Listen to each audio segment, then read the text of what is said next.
ndjeni përgjegjësi si parti që ne si shqiptar po shprehim me fjalorin popullore, kemi punën që për një të drejtë themelore të protestojmë dhe të kërkojmë nga Ministria e Drejtësisë ta realizojë.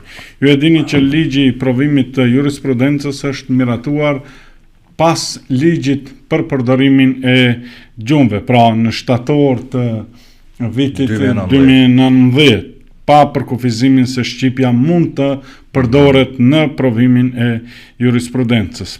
Pra, kemi pasur periudhën deri në vitin 2024, kur ky provim është dhënë në gjuhën maqedonase. Ka pasur mundësi që të ndryshohet dhe të jepet edhe në gjuhën shqipe. Keni pasur shumë ministra të drejtësisë, 6 më duket kanë qenë vetëm të Bashkimit Demokratik për Integrim, një ka qenë i zotit Cela, i fundit Krenar Lloga, ministër i drejtësisë. Më lejoni të përgjigjem? Po pikërisht këtu qëndron kurthi, të cilën tenton VMRO DPMN dhe kjo qeveri pa legjitimitet etnik të na fus. Pavarësisht se ky ligj është sjell pas miratimit të ligjit për gjuhë. Ligji për gjuhë është lex specialis dhe maksima latine thot lex specialis derogat lege generali.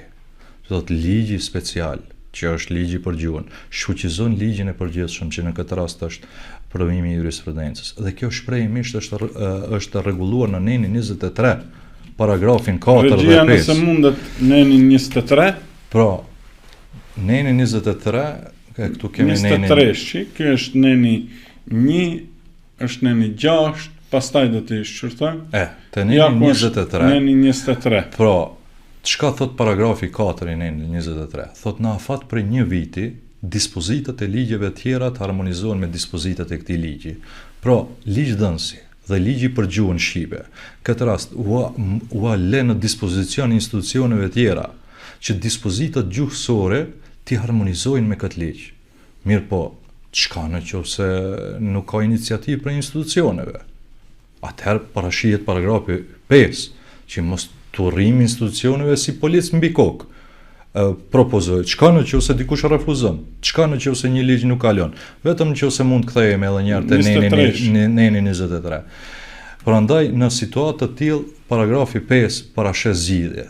Thot në rast të mos harmonizimit të dispozitave të këtij ligji me dispozitat gjuhësore të ligjit tjetër, që është me të ligjit për jurisprudencë, organet kanë për detyrë të zbatojnë dispozitat e këtij ligji. Pyetja ime është, zoti Ademi, pse deri në 2024, kur ju keni qenë në pushtet, nuk është zbatuar ligji për përdorimin e gjuhëve, i cili në bazë të dispozitave të këtilla duhej të vlej edhe për provimin e jurisprudencës.